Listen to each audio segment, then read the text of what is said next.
ቁጠባን ባህለው አድርገው የስኬት ጉዞውን ሲጀምሩ እኛ ደግሞ ለቁጠባው እሴት ጨምረን አብረኖት እንተጋለን። ለላቀ ቁጠባው የላቀ ወለድ ይገባውታል። የብርሃን ባንክ የላቀ ቁጠባ ሂሳብ ወይም ፕሪሚየም ሴቪንግ አገልግሎት ደንበኞች ቁጠባቸው እየጨመረ ሲሄድ ባንኩ ጠቀም ያለ ወለድ የሚከፍልበት ልዩ የቁጠባ ሂሳብ አይነት ነው።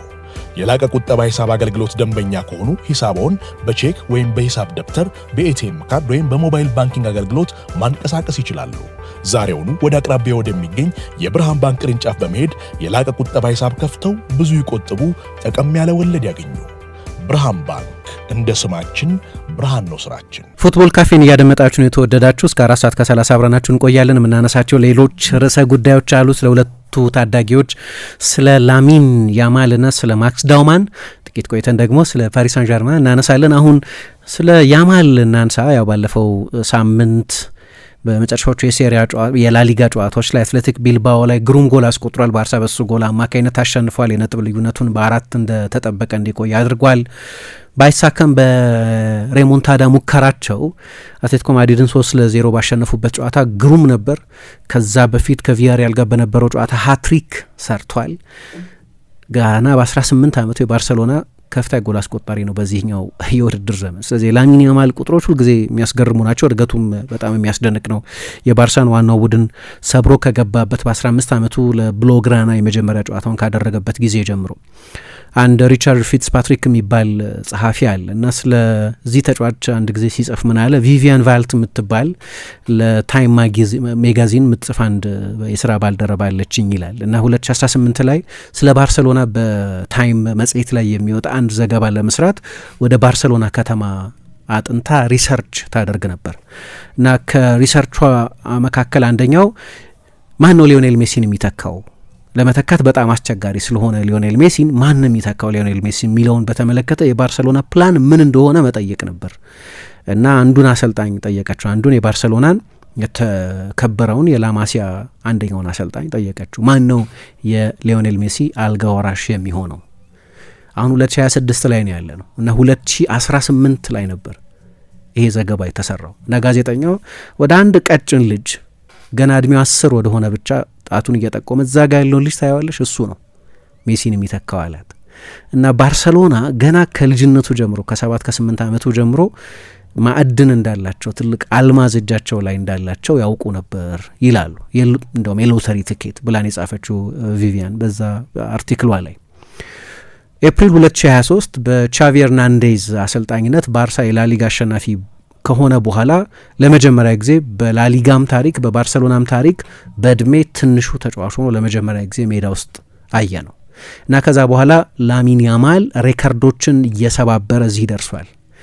በዓለም ላይ የሁሉም ሰው አንደበት ውስጥ የገባው ግን የአውሮፓ ዋንጫ በ2024 በተደረገ ጊዜ የሚገርም የአውሮፓ ዋንጫ አሳለፈና ሁላችንም ብዙ ማውራት የጀመርነው ያን ጊዜ ነው። በእርግጥ ከዛ ማስቀድሞ ሙሉ ሲዝን ተጫውቶ ነበር። እንዲያውም 51 ጨዋታ ነበር ያደረገው።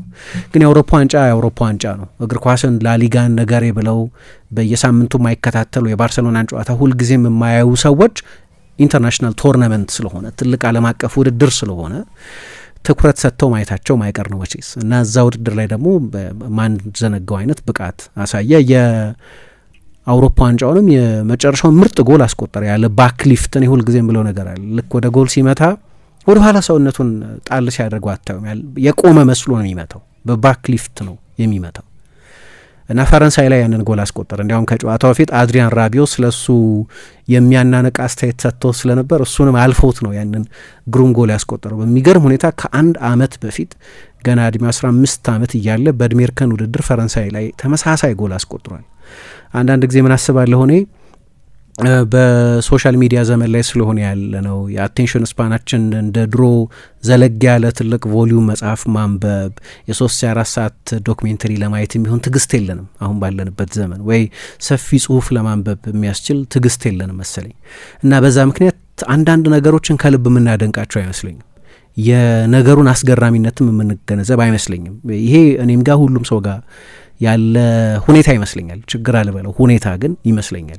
ስለዚህ ለረጃጅም ነገሮች የምንሰጠው ወይም ለአንዳንድ ነገሮች የምንሰጠው አቴንሽን እያነሰ ሲመጣ የዛን ነገር ጉልበትም ማድነቅ የዛን ነገር አስደናቂነትም ማድነቅን እየቀነሰን ሳንመጣ አልቀረንም። ምክንያቱም ላሚን ያማል ይህንን ሁሉ እያደረገ ያለው ገና በ15 ዓመቱ በ16 ዓመቱ በ17 ዓመቱ አሁን በ18 ዓመቱ ነው እና ሁላችንም መቼስ በዛ እድሜ ውስጥ አልፈናል እና እሱ ይህንን እያደረገ ያለው በዛ እድሜ መሆኑን ስታስቡ የተሸከሙን ኃላፊነት መጠን የሚጫወትበትን ብስለትና በራስ መተማመን የሚጫወትበትን መለያ ክብደትም የባርሰሎናን የሊዮኔል ሜሲን መለያ ለብሶ ነው የሚጫወተው። ዝነኛውን የብሎግራናን መለያ ደግሞ ዝነኛውን 10 ቁጥር መለያ ለብሶ ግን ተፈጥሯዊ በሆነ ቅለት ነው የሚጫወተው። ለዛ ስቴጅ እንደተፈጠረ ተጫዋች ሆኖ ነው የሚጫወተው እና አንዳንድ ጊዜ ወስዳችሁ ነገሩን ስታስቡት እጅግ አስደናቂ ይመስለኛል። እና የአውሮፓ ዋንጫም ላይ ሲመጣ ያን ጊዜ ለላሮኻ ሲጫወት ለስፔን ብሔራዊ ቡድን ሲጫወት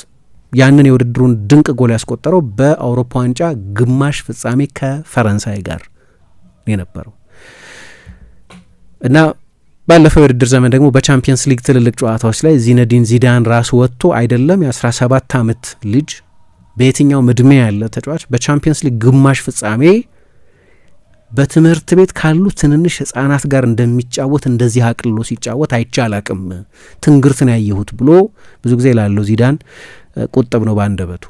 ለላሚን ያማል የሰጠው አድናቆት ግን ማድሪዲስታ ነው አይደለም ዚዳን። ስለዚህ የክለብ ትራይባሊዝምም ሳይዘው ነው ስለዚህ ተጫዋች እንደዚህ አይነት አድናቆት የሰጠው። የምትቋቋሙት አይነት ተጫዋች አይደለም በጥሩ ሙድ ላይ በተሟላ ፊትነስ ላይ የሚገኝ ከሆነ። ስለ ላሚን ያማል ብቃት ብዙ ማውራት ያለብኝ አይመስለኝም። ግን በባሎንዶር ለምሳሌ ሁለተኛ ሆኖ ነው የጨረሰው አይደለም። በባሎንዶር ፖዲየም የሚሉታል ከ1 እስከ 3 ባለው ስፍራ በማጠናቀቅ ባሎንዶር ረጅም ጊዜ ሆኖታል 70 ምናምን ዓመት ሆኖታል ሽልማቱ መሰጠት ከጀመረበት ጊዜ ጀምሮ። ፍራንስ ፉትቦል የሚባለው የፈረንሳይ መጽሔት ነው የሚሰጠው እና በሱ እድሜ ፖዲየም ውስጥ የጨረሰ ተጫዋች የለም በታሪክ። እሱ 18 ዓመቱ ሆኖ ነው ሁለተኛ ሆኖ የጨረሰው። የአንደኝነትም ተስፋ ነበረው ግን ኦስማን ዴምቤሌ ፔዤ ባሳለፈው በጣም አስደናቂ ሲዝን ምክንያትና በእርግጥም በዛ ቡድን ውስጥ በነበረው ትልቅ ሚና ምክንያት ይህንን ሽልማት አሸንፏል። አወዛጋቢ አልነበረም። ብዙ ጊዜ ባሎንዶር ሽልማት ያወዛግባል። ግን ላሚን ያማል ሁለተኛ ነበር። ሜሲ ነበር ከዛ በፊት ባለ ሪከርድ የነበረው። ሊዮኔል ሜሲ 2007 ላይ ሁለተኛ ሆኖ ሲጨርስ 2007 ላይ ሪካርዶ ካካ መሰለኝ ያሸነፈው ካልተሳሳትኩ። ሜሲ ሁለተኛ ነበር እና ፖዲየም ላይ በማጠናቀቅ ከ1 እስከ 3 ባለው ስፍራ ላይ በማጠናቀቅ ሜሲ ነበር ለረጅም ጊዜ እዛ ሁለተኛ ቦታ ላይ ነበረው። ላሚን ያማል ከዛም በ2 ዓመት እድሜውን ዝቅ አድርጎ ነው ይሄንን ያደረገው። ከዛ ደግሞ 10 ቁጥር መለያ ለበሰ። 10 ቁጥር መለያን ይሰብራል አንዳንድ ጊዜ በተለይ የሜሲ አልጋ ወራሽ መሆን ሲጠበቅባቸው። በብዙ ሰዎች እምነት ሊዮኔል ሜሲ ምንጊዜ ምርጡ የእግር ኳስ ተጫዋች ነው። ብዙ ሰው እንደዛ ይላል እና የባርሴሎና ደግሞ ትልቅ ተጫዋች ነው አይደለም እና የሱንም ቁጥር መለያ መልበስ አንሱ ፋቲ ላይ ጉዳት ነው አብዛኛው ችግሩ የነበረው። ግን አንዳንድ ተጫዋቾችን ያ ፕሬሸር የዛን ተጫዋች ቁጥር መልበስ ከዛ ተጫዋች ጋር የማይቀር ንጽጽር ውስጥ ስለሚያስገባቸው እና መለያው ቁጥር ብቻ ስላልሆነ ሜሴጅ ስላለው ለዛ ነው መለያው ይከብዳል ይላሉ።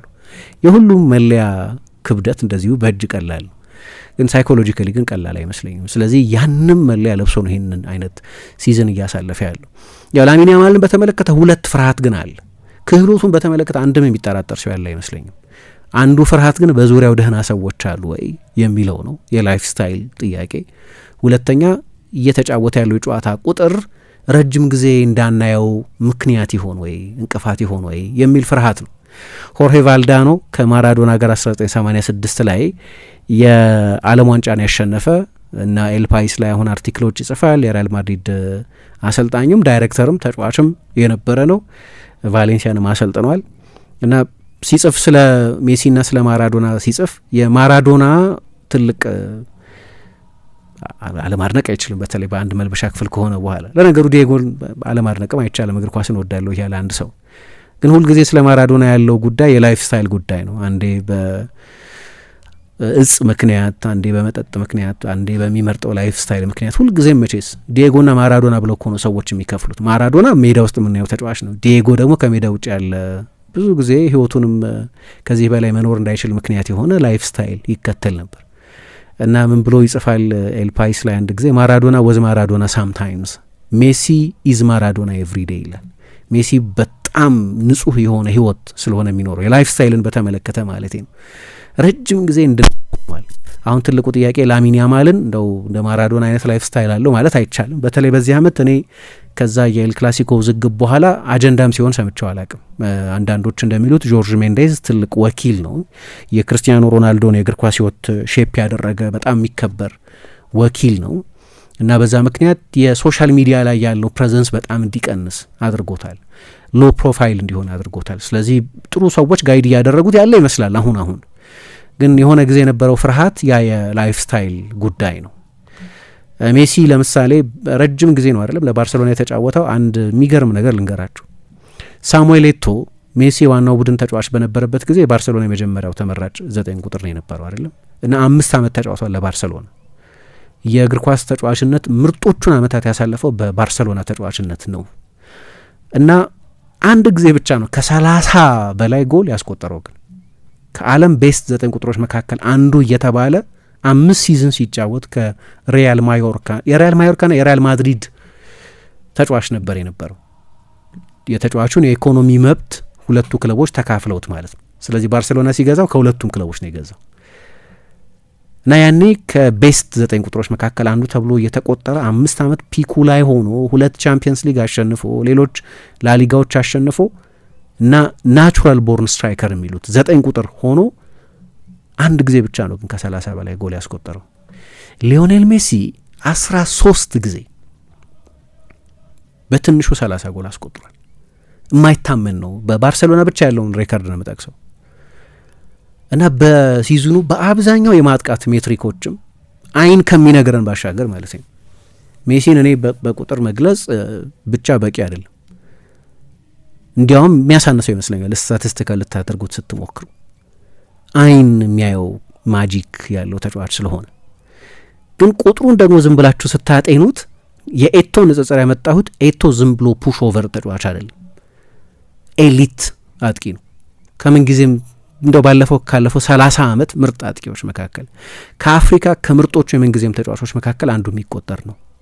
አንድ ጊዜ ብቻ ነው ከ30 በላይ ጎል ለባርሳ ያስቆጠረው። ሜሲ 13 ጊዜ አድርጎታል።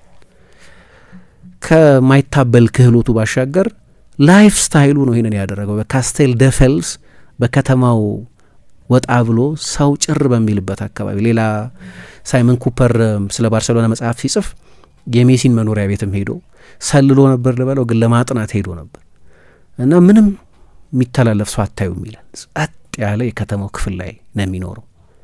የፓርቲ ሰው አይደለም፣ የተቀናጣ ህይወት ሰው አይደለም። ከፐብሊክ አይ ከሰው አይን ከፓፓራሲዎች ወይም ተሰውሮ የሚኖር ንጹህ የህይወት ስልት የነበረው። አሁን የሆነ ጊዜ የነበረው ፍርሃት ለምሳሌ ላሚን ያማል ኒኪ ኒኮል ከምትባል ከሱ በ7 ዓመት በእድሜ የምትበልጥ አርጀንቲናዊት ሱፐርስታር ራፐር ፍቅረኛው ነበረች እና ይሄ ደግሞ በምንም ጥያቄ የለውም አጀንዳ ያደርገዋል። እሷ ራሷ በሚሊዮን የሚቆጠሩ ተከታዮች አሏት በመሆኗ ምክንያት ላሚን ያማል እንደዚህ አይነት የህይወት ምርጫ ኖሮት መጀመሪያ አካባቢ። ከዛ ሜሲ ግን ስታነጻጽበት ከ5 ዓመቱ ጀምሮ ከሮሳሪዮ ከሚያውቃት አንቶኔላ ሮኩዞ ጋር ነው ጋብቻ የመሰረተው። ስለዚህ ሁልጊዜም እንደዚህ አይነት የሎ ፕሮፋይል ህይወት ለመኖር ነበር የመረጠው እና ፍርሃቱ ላሚን ያማልን በተመለከተ አንደኛው የላይፍ ስታይል ጉዳይ ነው፣ ሁለተኛው የበርናውት ጉዳይ ነው። እሱ እንዳያሳጣነ ያየነው ነው፣ ልክ ነው፣ ግን ለረጅም ጊዜ ልናየው እንፈልጋለን ልዩ ተጫዋች በመሆኑ ምክንያት። ይሄ ትኩረት ማግኘት ደግሞ አንዳንድ ጊዜ ሰዎችን ወደ አልሆነ አቅጣጫ ይመራቸዋል። ላሚን ያማልን በተመለከተ ያለን አስተሳሰብ በተመለከተ የዜና ጉዳይ መሆን ሲጀምር የደገሰው ፓርቲ የተጎዳኘችው ፍቅረኛ ምናምን ማነች የሚለው ጉዳይ ከተጫዋችነት ውጪ ላይፍ ስታይሉን በተመለከተ ሰዎች የማይገባ ትኩረት ለአንድ የ17 የ18 ዓመት ልጅ የማይገባ ትኩረት እንዲሰጠው ያደርጋል። በዛ መታወቅ የሚፈልግ አይመስለኝም። ግን ምን አይነት ሁኔታ ላይ ነው ያለው? አሁን ባለበት ሁኔታ ቶሎ መሸምገል አለበት፣ ቶሎ እንደ በሳል ሰው መኖር አለበት። የ17 ዓመት ተጫዋች ቢሆንም እድሜው የ18 ዓመት 18 ዓመቱ ብቻ ነው እኮ ተብለው ይታለፋሉ አይደለም ሰዎች ልጆች። በዛ እድሜ ሰዎች ተምረው አይጨርሱም ስለ ህይወት፣ ስለ ምርጫዎቻቸውም የመጨረሻውን የሰከነ ምርጫ የሚወስኑበት እድሜ አይደለም። ላሚን ያማል ግን ያንን የማድረግ መብት የለውም፣ የመሳሳት መብት የለውም። አንድ ሰው ቢያንስ በአደባባይ የመሳሳት መብት የለውም። ስለዚህ ሰዎች ቶሎ ወደ ብይን፣ ወደ ጀጅመንት፣ ወደ ፍረጃ ይቸኩላሉ ማለት ነው። ስለዚህ ማደግ አለበት ቶሎ ስለዚህ አንዱ ኤጅ ኦፍ ኢሚዲየሲ የሚባለው እሱ ነው። ቶሎ የመብሰል ምንድነው ፎርስድ ማቹሪቲ የሚሉታል። ይሄን ቶሎ በቃ እንደ ማንኛውም ሰው ውደቱን ጠብቆ እድሜ በእድሜ ላይ በየእድሜው ያለ የብስለት ደረጃ አለ። በዛ ሁኔታ ውስጥ በዛ ኤቮሉሽን ውስጥ እንዲያደግ አይፈቀድለትም። ኃላፊነቱ ቀላል አይደለም እና ለዛም መሰለኝ ገና በ7 በ8 ዓመቱ ቅድም ደግሞ እንዳነሳሁት በ10 ዓመቱ ይሄ ነው እኮ ያልጋ ወራሽ የሚሆነው የሜሲ እየተባለ ሲነገርለት የቆየ ተጫዋች በመሆኑ ምክንያት አይገረምም ይላሉ። አንድ 2 ጓደኞች አሉት ከሮካፎንድ አብሮት የመጡት ሙሐመድና ሶሃይድ የሚባሉ እሱ ሙሃና ሶሃ ይላቸዋል። ከልጅነቱ ጀምሮ ጓደኞቹ ነበሩ። አሁን ብዙ ጊዜ የሆኑ ትልልቅ ላሚን ያማልን የተመለከቱ ኢቨንቶች ላይ ከጎኑ አይጠፉም። ብዙ ጊዜ በሶሻል ሚዲያ ፎቶግራፉም ላይ ታዩዋቸዋላችሁ። የልጅነት ጓደኞቼ ናቸው፣ ፍርሃትን ባጣሁበት በዛ ሮካፎንዳ አብረውኝ የነበሩ ናቸው ይላል። ያው ያልተሳካላቸው በልጅነት ግን ከእሱ ጋር ኳስ ሲጫወቱ የነበሩ ናቸው እና ሁልጊዜም የ17 ዓመት ልጅ ዓለምን ገና እየመረመረ ኤክስፕሎር እያደረገ ስለሆነ መደነቅ አለበት በሚያያቸው አዳዲስ ነገሮች። ግን አይደነቅም እሱ በዛ ፎርስድ ማቹሪቲ ምክንያት ይላሉ። በእግር ኳስ ሜዳም የትኛውም ስቴዲየም፣ የትኛውም ባላጋራ፣ የትኛውም የጨዋታው መጠን አያስደንቀውም ገና ቶሎ እንዲበስል ስለሆነ እና አንድ ጊዜ የጄራርድ ፒኬና የሻኪራ መኖሪያ ቤት የነበረውን መኖሪያ ቤት ነው የገዛው። አሁን ለእናቱ ገዝቷል፣ ለአባቱ ገዝቷል፣ ለአያቱ ገዝቷል፣ አይ ቲንክ ለራሱ መጨረሻ ላይ ገዝቷል እና ለራሱ የገዛው ቤት ይሄኛው ቤት ነው። ከዛ የአልጋውን ግርጌ ይሄ ፉትቦርድ የሚሉትን አይቶ ትልቅነቱ ገረሙ አሉ በጣም። እዛ እኮ ቢዘረጋ ራሱ በልጅነት ያደግኩበትን አልጋ ይበልጣል ብሎ ተደነቀና እነዚህ ቅድም የጠቀስኳቸው 2 የማታሮ ጓደኞቹ እንዴት ደነቀው ብለው ተገረሙ ይላሉ። ስለዚህ ሜንታል ፕሮሰሱ ትንሽ ለየት ያለ ይመስለኛል። በሱ ቦታ ሆናችሁ ነገሩን ስታስቡት ሚሊዮነር ነው፣ ዝነኛ ነው፣ ለባርሴሎና ነው የሚጫወተው፣ ሁሉም ነገር የሞላለት ይመስላል። ግን ቀላል ሁኔታም ግን አይመስለኝም። ግን ኢንቴሊጀንት ነው። ዴኮ ደግሞ እንደሚለው ከሌሎቹ የተለየ አድቫንቴጅ ያለው በጣም ኢንቴሊጀንት ነው። በዚህ እድሜው ብዙ ኤክስፒሪየንስ አለው። በዚህ እድሜው ህይወትን ጎዳና ላይ ጭምር እንዲጋፈጣት ሆኗል። ለዛ ነው ብዙ ማይደንቀው ብሎ የተናገረው። ለ18 ዓመት ልጅ በጣም ትልቅ ብስለት ያለው ተጫዋች ነው እና በዛ የተነሳ በቅርብ ጊዜ አንድ ዘገባ ወጥቶ ነበር። አሁን በቅርብ ጊዜ ሰዎች ብዙ ሲተቹትም ብዙ ሲያደንቁትም አይገረምም ይላሉ። ብዙ ትልልቅ ዝነኛ ሰዎች ጓደኛቸው እንዲሆኑ ሊቀርቡት ይፈልጋሉ፣ ኮንታክት ሊያደርጉት ይፈልጋሉ። በዚህም ብዙ አይደነቅም። ይሄ ስታር ስትራክድ አይሆንም በገናና የፊልም አክተሮች በምናምን እና ግን አንድ በጣም የተናደደበት ነገር ነበር። በስድብም ቢሆን አሁን ለምሳሌ የዘረኝነት ስድብ ሰለባ ቁጥር 1 ጥቃት ቪኒሸስ አይደለም ስፔን ውስጥ በተለይ በኦንላይን በሶሻል ሚዲያ ላይ። ኤልፓይስ አንድ አርቲክል በቅርብ ጊዜ አትሞ ነበር እና ሶሻል ሚዲያ ላይ ካሉ ዘረኝነትን በመጠቀም ላሚን ያማልን ከሚያንቋሽሹ ወይም ጠቅላላ ጥቁር ተጫዋቾችና አረብ ተጫዋቾች ከሚያንቋሽሹ መካከል 60% የሚጋጡት ላሚን ያማል ላይ ነው እና በእነዚህም ብዙ አይደነቅም ወይም ደግሞ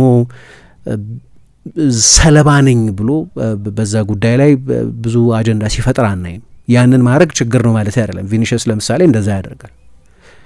ያንን ቪክቲም መሆኑን ለዓለም ማሳወቅ ይፈልጋል። መለወጥ አለብኝ ብሎ የሚያምነው የሆነ ሚሽን ያለው ይመስላል። ላሚን ያማል እንደዛ አይደለም። ግን በሚመርጠው ላይፍ ስታይል ምክንያት ሰዎች ይከታተሉት ጀምረዋል። ለምሳሌ በቅርብ ጊዜ አንድ ቃለ ምልልስ ሲሰጥ ከሲቢኤስ ጋር ቃለ ምልልስ ነበረው። የ18 ዓመት ልጅ ማንኛውም 18 ዓመት ልጅ ከትምህርት ቤት ይወጣና ወደ ቤቱ ይሄዳል። እኔ ከትምህርት ቤት ከልምምድ ሜዳ ወጥቼ ወደ ቤቴ ለመሄድ ገና ልምምድ ሜዳውን ትቼ እንደወጣሁ 4 ፓፓራሲዎች ስለ ግል ሕይወቴ ሊጠይቁኝ ካሜራ ደግነው ይጠብቁኛል ይላል። ድንገት ቴሌቪዥን ስከፍት ቴሌቪዥኑ ላይ ስለ እኔ ነው የሚወራው። መንገድ ላይ የሄድኩኝ ድንገት የሆነ ልጅ የኔና 10 ቁጥር መለያ ላሚን ያማል የሚል ጽሁፍ ያለበት መለያ ይዞ ለብሶ አያዋለሁ። እንደፈለግኩኝ መጠጣበትና መበላበት ቦታ መንቀሳቀስ አልችልም፣ ወይ ከጓደኞቼ ጋር የሆነ ቦታ ሄጄ ፕሌይስቴሽን መጫወት አልችልም። ምርጫ ስለሌለኝ በጣም ስለምወዳቸውም ከትንሽ ወንድሜና ከእናቴ ጋር ነው ቤት ውስጥ ማሳልፈው። ግን የገባኝ አንድ ነገር እንደ ማንኛውም የ18 ዓመት ልጅ ኖርማል ህይወት አይኖረኝም፣ ምክንያቱም ሰዎች ኖርማል ነው ብለው አያዩኝም። አይ ኩድንት አክት ዛት ወይ ልክ እንደዛም መሆን አልችልም ብሎ ይናገራል። እንዴት እንደሚከታተሉት የምታውቁት በቅርብ ጊዜ የካታላን ፖሊስ ሞሶስ ዴስኬራ ይባላል ዴስካድራ አንድ የወሲብ ጥቃት ተፈጽሟል በሚል አንሱ ፋቲ አንዲት ሆላንዳዊት እንስት ላይ እንዲህ አይነት ጥቃት ፈጽሟል የሚል ዘገባ ይወጣል። ኤቢሲ የሚባል ጋዜጣ ነው፣ እዛው ስፔን ውስጥ ያለ ጋዜጣ ነው ይህንን ስቶሪ ያወጣው። አንሱ ፋቲ ነው ነገሩን ፈጽሞታል ተብሎ የተከሰሰው። አሌጅድ ነው፣ የተረጋገጠ በፍርድ ቤት የተፈረደ እንደዚህ ለክስ የቀረበ ነገር አይደለም። እና ይሄ ነገር የተፈጸመው የላሚን ያማል ቤት ላይ ነው ይላል ኤቢሲ። ብዙ የማይደነቀው ላሚን ያማል ሲተችም ብዙ የማይገረመው፣ ብዙ ሲወደሰም ያን ያህል የማይደነቀው ላሚን ያማል በዚህ ግን በጣም ተበሳጨ ይላሉ። ወዲያውኑ ጠበቆቹን ያነጋገረውና ወዲያው ይህንን ዘገባ ያወጡትን ጋዜጦች በሙሉ ጋር ነው የደወሉት ምን እንደምታደርጉት በሚል። ምክንያቱም ላሚን ያማልን ለዘገባቸው ሙቀት ሲሉ ተጠቀሙበት እንጂ ጭራሽ ከተማ ውስጥም አልነበርም። አይደለም እሱ ቤት ኢቨንት ሊደረግ እንዴ ባርሰሎና ከተማ ውስጥ የሚደረገው ፓርቲ ሁሉ እኮ የላሚን ያማል ፓርቲ አይደለም። እና ልንረዳው አልቻልንም ለምን በእንደዚህ አይነት መንገድ እሱ ፖርትሬ ሊደረግ እንደተሞከረ፣ ለምን ወደ እሱ ቤት ነገሩን ማምጣት እንደተፈለገ። ምክንያቱም ያ በተባለው ምሽት አንሱ ፋቲ ከሌሎች አንዳንድ የባርሴሎና ተጫዋቾች ጋር ተገናኝቷል። አሁን በሞናኮ በውሰት ተሰጥቶ ነው እየተጫወተ ያለው። ላሚን ያማል ግን በዛ ዕለት በከተማ ውስጥም ጭምር አልነበር። እና ይህንን ዘገባ ያወጡት 10 ምናምን ጋዜጦች በኋላ ተሳስተናል ይቅርታ ብለው ላሚን ያማልን ይቅርታ ጠይቀዋል በዘገባዎቻቸው ኤቢሲን ጨምሮ። ሁሉም ሶርስ እያደረጉ የጠቀሱት ኤቢሲ ነው። እንዲህ አይነት ትግል ውስጥ ነው ያለው። ለዛ ነው ፍርሃቱ ያንን የማራዶናን አይነት እንደው ከካሞራ ጋር ከምን ጋር የለየለት አይነት ሁኔታ ውስጥ ይገባል ሳይሆን ግን እንደዚህ አይነት ሁኔታዎች ውስጥ ስሙ የሚጠቀስ ተጫዋች በመሆኑ ምክንያት ቶሎ በእግር ኳስ ተጫዋችነት እንዳይቀጭ መፍራት አለ አይደለም። እንደው ፕሮቴክት መደረግ ያለበት ተሰጥኦ ስለሆነ እንደ ሜሲ አይነት የከተማ ውስጥ የመነነ ሰው አይነት ህይወት እንኳ ባይኖረው ግን ዲስፕሊን የሆነ ህይወት እንዲኖረው ሰዎች ይፈልጋሉ። እና አሁን ያንን ለማድረግ እየሞከረ ይመስላል። በቅርብ ጊዜ ፕሮፋይሉን ካያችሁት በሎ ሆኗል። በጣም ሶሻል ሚዲያ ላይ ትልቅ ፕሬዘንስ አላይበትም፣ ኢንስታግራሙም ላይ እንደዚሁም ላይ። ያው አንዱ ፍርሃት የአባቱ ሁኔታ ነው። አባቱ ራሱ የሰከን አይደለም። ልክ እንደ ሊዮኔል ሜሲ አይነት ቤተሰብ አይደለም ያለው ልጁ። እሱም በዛ አይነት ጎዳና ውስጥ በእንደዛ አይነት ይሄ ጌቶ አካባቢ የኖረ ልጅ በመሆኑ ምክንያት በቅርብ ጊዜ እንዲያው ከጆርጅ ሜንዴዝ የላሚን ያማል ኤጀንት ለመሆን ሲወስን ገንዘብ ተቀብሏል። 3 ሚሊዮን ኑስራዊ ይባላል አባትየው። እና በሶሻል ሚዲያ ላይ ምናምን እየወጣ ለምስጋና ለልጄ ይልና ከሰዎች ጋር ይበሻሸቃል። አንዳንድ የቪዲዮ የላይቭ ቻቶች ላይ መቼም እኔ የምኖረውን ህይወት አትኖሩም እናንተ፣ እኔ ግን ላሚን ያማል ልጄ ነው ምናምን ይላል። ስለዚህ እንደዚህ በጣም ስክን ያለ ሎ ፕሮፋይል ህይወት ለመኖር የሚያስችል የፋሚሊ ባክግራውንድም ያለው አይመስልም። ግን ተጫዋቾች ይጠፉ አይተናል። ማይክሎን በጉዳት ምክንያት፣ ቦያን ኪርኪች በአእምሮ ጤና ምክንያት፣ ኔይማር በሶሻል ላይፉ ምክንያት። ኔይማር ትልቅ የእግር ኳስ ህይወት ነበረው፣ ግን ሰዎች ከዚህም በላይ መሆን ይችል ነበር ብለው ስለሚያምኑ ማለት ነው። ሌላኛው ፍርሃት ግን የበርናውት ጉዳይ ነው። እሱ ማንሳት ፈልጋለሁ። ባለፈው አንድ ጨዋታ ላይ ከሌቫንቴ ጋር በነበረው ጨዋታ ላይ ቀይረው ሊያስወጡት ሞከሩ። ነግረውታል። ነገሩ ከ10 ደቂቃ ቤት አስወጣለሁ ቀይሬ ጨዋታውን የምናሸንፍበት የተመቸው ውጤት ላይ እንድረስ እንጂ አሉት። ስለዚህ ያውቃል እና ቀይሮ አስወጡት። አኮረፈ። አሰልጣኙንም ሰላም አላላቸው። እየተነጫነጨ እንዲያውም ቅሬታውን ለፌርሚን ሎፔዝና ለፌራን ቶሬዝ እየተናገረ ሲወጣ ምናምን ታየ። የሰውነት ቋንቋ በሁሉ በጣም የተበሳጨ ሰው የሰውነት ቋንቋ ነው። ባርሳ 4-1 እየመራ ነው እና ሎጂካል ነገር ነው ያደረጉት። መጫወት መፈለጉን እንረዳለን። ሁሉም ትልልቅ ተጫዋቾች ያንዳንዷን ደቂቃ ሜዳ ውስጥ መቆየት ይፈልጋሉ። ግን አሰልጣኙ ደግሞ ያንን ሰፊ ምስል ማየት አለባቸው።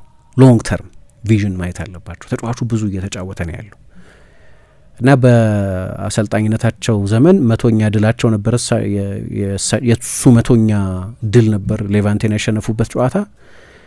ግን የሚያስፈራው ስታት ብዙዎቹ ውብ ናቸው እንዲሁ ስታዩ። የጨዋታዎቹን ቁጥሮች በሙሉ ያስደንቃሉ። ቅድም እንዳልኩት መደነቅ ባለብን መጠን እየተደነቅን ነው ወይ ራሱን የቻለ ጥያቄ ቢሆንም የሚያስፈራው አንደኛው ነገር ገና በ16 ዓመቱ በ2023/24 የውድድር ዘመን ከ3000 በላይ ደቂቃ ለባርሴሎና ተጫውቷል። በአንድ ዓመት 51 ጨዋታዎች ላይ ጀምሯል። በሚቀጥለው ሲዝን ደግሞ ይሄ መጀመሪያው ሲዝኑ ነው የአውሮፓ ዋንጫ ከመደረጉ በፊት የነበረው ሲዝን። ቀጥሎ የነበረው ሲዝን 2024/25 የውድድር ዘመን ላይ 50 ጨዋታ ጀምሯል። 4532 ደቂቃ ተጫውቷል ይላል ኤፍቢሬፍ። በዚህ የውድድር ዘመን ደግሞ ከ3000 ደቂቃ በላይ ተጫውቷል። አሁን ስትደምሯቸው ከ10,000 ደቂቃ በላይ ይሄ ተጫዋች ገና ካሁኑ ተጫውቷል። ገና 19 ዓመት ሳይሞላው። አሁን የጠቀስኳቸው የጨዋታዎች ቁጥርና የደቂቃዎች መጠን የስፔን ብሔራዊ ቡድን ጨዋታዎቹን ሳይደምር ነው እና የበርናውት ፍርሃት አለ። ብዙ እየተጫወተ ነው። ለምሳሌ ሊዮኔል ሜሲ ቅድም ያነሳሁት ሊዮኔል ሜሲ እድሜ 19 ዓመት እስኪሞላው ድረስ 30 ጨዋታ እንኳን አላደረግም። አሁን ላሚን ያማል ገና አሁን በዚህኛው ሲዝን እንኳን ከ30 በላይ ጨዋታ አድርጓል። ሜሲ እድሜ 19 ዓመት እስኪሆነው ድረስ ሊዮኔል ሜሲ እድሜው 24 ዓመት እስኪሞላ ድረስ 4000 ደቂቃ በአንድ ሲዝን አልተጫወተም። ላሚን ያማል ገና ካሁኑ በዚህኛው ሲዝን ብቻ ያለፉትን 2 ሲዝኖች ትቼ ነው እንግዲህ በዚህኛው ሲዝን ብቻ ከ3000 ደቂቃ በላይ ተጫውቷል።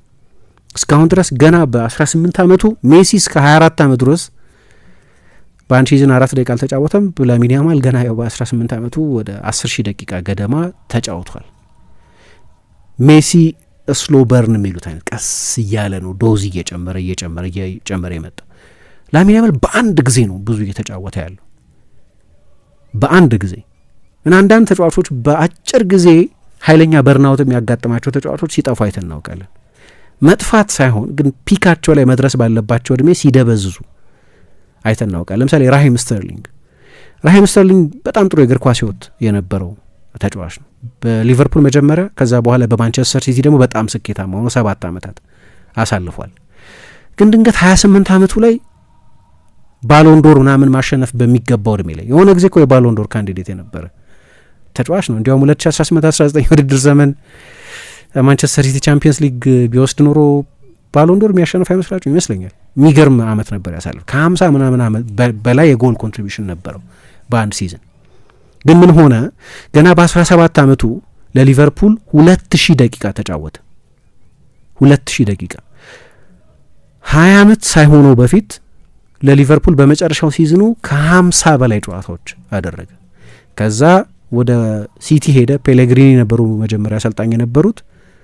በእንግሊዝ የሃይ ኢንቴንሲቲ እግር ኳስ፣ በማንቸስተር ሲቲ ሃይ ፕሬሸር እግር ኳስ ይሄ ልጅ ለ7 ሲዝን በየአመቱ 45 ጨዋታ እያደረገ ቆይ እና ድንገት ወደ ቼልሲ ከሄደ በኋላ ያንኑ ተመሳሳይ ራሂም ስተርሊንግን ማየት አቃተን። አምና ታስታውሳላችሁ አርሰናል ውስጥ እንዴት እንደነበር። ግን ቼልሲ ውስጥም እንደዛ ነው የነበረው።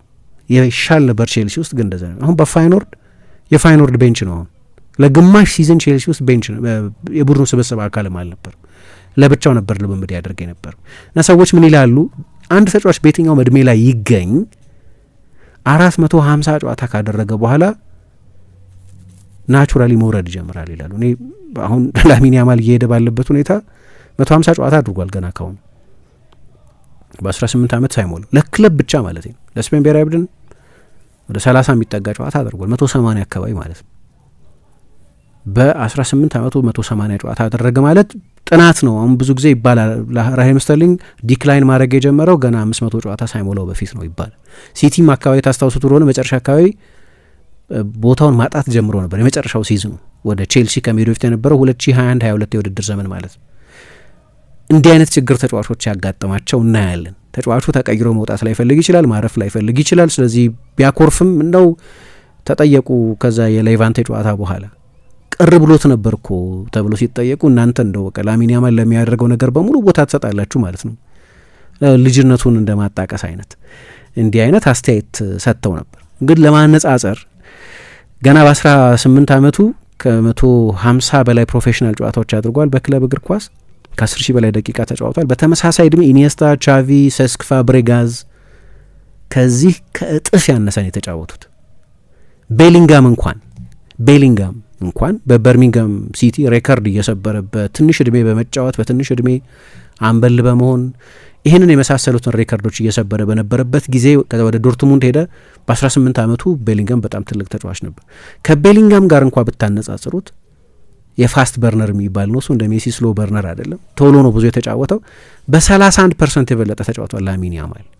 ግን ማስታወስ የሚያስፈልገን ቤሊንጋም የጀመረው በበርሚንጋም ነው። ከዛ ወደ ቦሩሲያ ዶርትሙንድ ነው ሄደው። ይሄኛው በባርሰሎና ነው የጀመረው። የዓለም ሁሉ ትኩረት ማረፊያ ነው ባርሰሎና። ደግሞ ለካታሎኛ ሰዎች የፖለቲካል ተቋም ነው ኦልሞስት፣ እዛ ነው የጀመረው። ስለዚህ ጫናውም ተመሳሳይ ሊሆን አይችልም። አሁን እኛ ዝም ብሎ ስለ ፊዚካል ብቻ አነሳሁ እንጂ በአእምሮም ቢሆን በሜንታል በኩልም ቢሆን ቀላል ጫና አይመስለኝም። እና ይሄ ተጫዋች እያንዳንዱን የብሔራዊ ቡድን ጨዋታ እያንዳንዱን የክለብ ጨዋታ ያደርጋል። ይሄ የጨዋታ ሎድ ጉዳይ ከፍተኛ ስጋት አለ በእግር ኳስ ውስጥ። ላሚን ያማልን ብቻ የሚመለከት አይደለም። እንዲያውም ጓርዲዮላ ለምሳሌ ኤንቢኤ በአመት 80 ጨዋታዎች ይደረጉበታል በጥቂት ወራት ውስጥ ይላል እና ያደክማል። ባስኬትቦል ግን ሪጀነሬት ማድረግ የሚችሉበት እድል አለ የባስኬትቦል ተጫዋቾች። ምክንያቱም ለ4 ወር ይቋረጣል ኤንቢኤ በአዲሱ ሲዝንና በሚቀጥለው ሲዝን። ኦፍ ሲዝኑ በጣም ረጅም። በእግር ኳስ ግን 1 ወር ማግኘት እንኳ አስቸጋሪ እየሆነ ነው። አሁን ደግሞ የዓለም የክለቦች ዋንጫ ተጨምሯል፣ የቻምፒየንስ ሊግ ቁጥር ተጨምሯል፣ የአፍሪካ ዋንጫ የተሳታፊዎች ብዛት ወደ 24 ከፍ ብሏል፣ የዓለም ዋንጫ ወደ 48 ከፍ ብሏል። የሚቀጥለው ላይ 60 እናደርገዋለን እያሉ ነው። ቻምፒየንስ ሊግ የመጀመሪያው ዙር 6 ነበር፣ አሁን ወደ 8 ከፍ ብሏል። የአውሮፓ ዋንጫ፣ የአፍሪካ ዋንጫ ትልልቆቹ ውድድሮች በሙሉ ፎርማታቸው ሰፍቷል እና በኤንቢኤ ፋይናሊስት የሆኑት ቡድኖች የ23 ሳምንት እረፍት አላቸው። በጣም ረጅም። የቤዝቦል ተጫዋቾች 15 ሳምንት እረፍት አላቸው። እግር ኳስ ሲጀመር በጠቅላላው ይህንን አይነት እረፍት አይሰጥም። ግን ደግሞ የላሚን ያማል ገና ካሁኑ በጣም ብዙ እየተጫወተ ነው ያለው እና ሲጀምር ወደ አውሮፓ ዋንጫው እንደምታሳሱት የሃይ ስኩል መጽሐፉ ነው የስኩል ቡክ ሁሉ ይዞ ነው ሄደው። ያን ያህል ትንሽ ልጅ ሆኖ ነው እዛ ሄደው። በጣም አስደናቂ ተጫዋች በመሆኑ ምክንያት ለባርሰሎና ባለው አስፈላጊነት ምክንያት እሱ ሲሰለፍና ሩኒ ባርዳጂ ሲጫወት ያለው የኳሊቲ ልዩነት ከፍተኛ በመሆኑ ምክንያት ባርሰሎና ሁሉንም ጨዋታዎች ማስጀመር ያለበት። ደግሞ ላሚን ያማል እንደሚለው ለነገ ማለት አልፈልግም፣ 17 ዓመቴ ነው እኮ ጊዜ አለኝ ማለት አልፈልግም፣ ሁሉንም ድሎች በተቻለ መጠን ቶሎ ማሳካት ፈልጋለሁ የሚል ጉጉትም ያለው ተጫዋች በመሆኑ ምክንያት በአጭር ጊዜ ብዙ ጨዋታ እየተጫወተ ደግሞ ያን በርናውት እንዳያጋጥመው ያስፈራል እና አሁን በዚህኛውም ሲዝን እንደዛ ነው ብዙ እየተጫወተ ያለው። ደግሞ እንደምታስታውሱት የኛው ሲዝን ሲጀምር በባርሰሎናና በስፔን እግር ኳስ ፌዴሬሽን መካከል ሁሉ ኃይለኛው ውዝግብ ያስነሳ እኮ የጉዳት ጉዳይ ነበር። ስለዚህ ጉሮይን የሚሉት የብሽሽት ጉዳት የሚሉትም ነገር እንዲሁ ሲያስቸግረው ነበር። ስለዚህ ከጉዳቱ ጋር ብዙ እየተጫወተ ነበር።